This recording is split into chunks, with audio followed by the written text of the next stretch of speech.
your country to foreign powers? Are you prepared to cheat, to forge, to blackmail, to corrupt the minds of children, to distribute habit-forming drugs, to encourage prostitution, to disseminate venereal diseases, to do anything which is likely to cause demoralization and weaken the power of the people? Are you prepared to commit suicide if and when we order you to do so? This, folks, is an example of the philosophy that the ends justify the means. The initiate should do as he was required as long as the act benefited the brotherhood. There is no morality under such an oath. So murder of the unfit, those unwilling to adopt the new religion, will be acceptable, and those who do the annihilating are to feel no remorse. In the view of the New Age religion, the murderers have served mankind well. But this callous disregard for the right to life of every human on the face of the earth has been predicted before in the New Testament. John was moved to write in John chapter 6, verse 12, quote, "Yea, the time cometh, that whosoever killeth you will think that he doeth God service," unquote. The New World Order, ladies and gentlemen, will sail in on a sea of blood. We have to take a short break now, folks. Don't go away. I'll be right back after this short pause.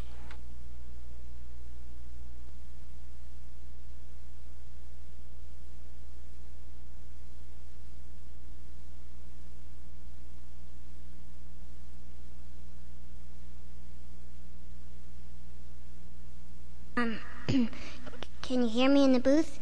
Loud and clear, Lisa. Oh, good. Thank you, sir, for letting me be in a real studio. It's a genuine thrill, sir. Could I trouble you with one request? Sure thing. No synthetic sound, please. I want all live musicians.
Well, that was lovely, Miss Lisa.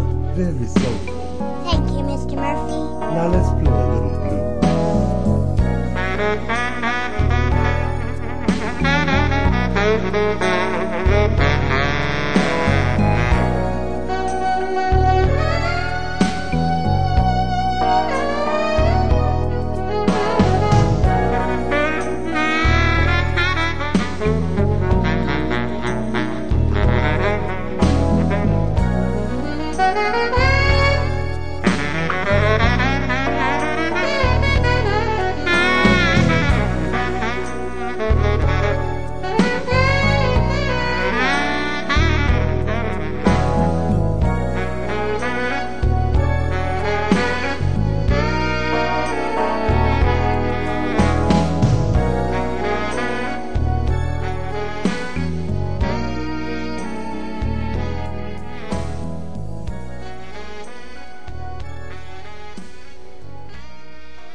Don't forget, folks, Monday, March 15th, 8 p.m. to 11, Lafayette Hotel, 2223 El Cajon Boulevard in San Diego.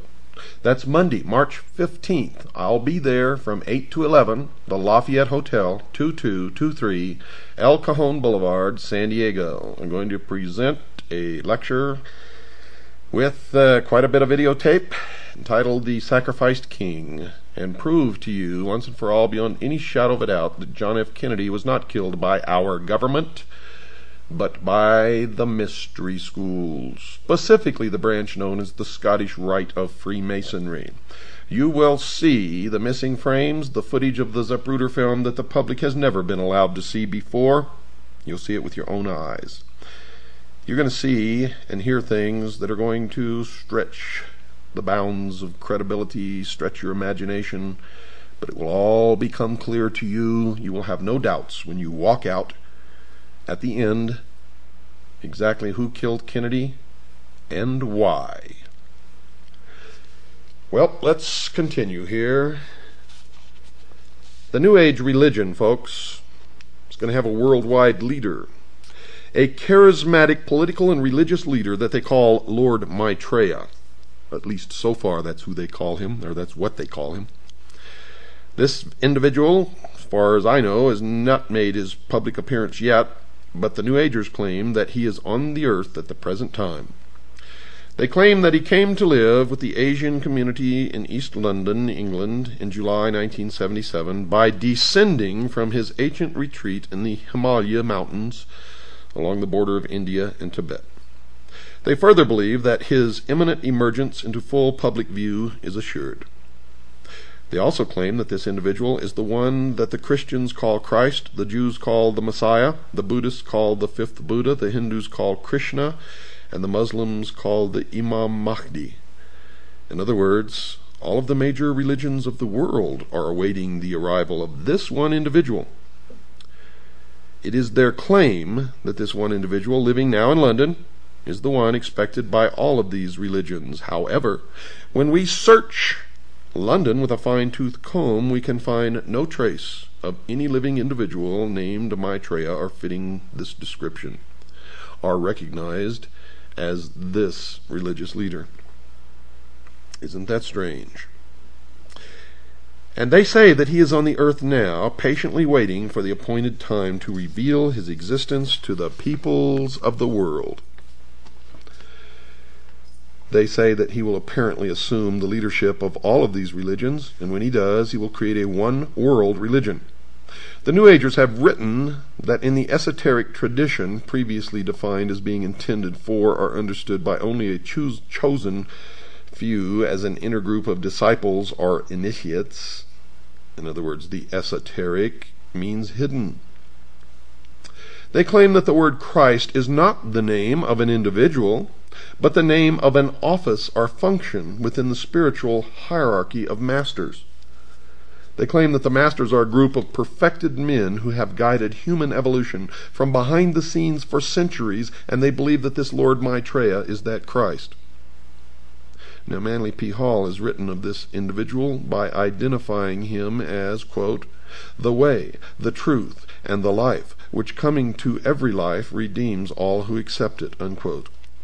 Tex Mars has quoted this individual as saying, quote, "My army is ready for battle, my masters of wisdom and myself at the head. That battle will be fought for the continuance of man on this earth. Rest assured that my army shall triumph," unquote.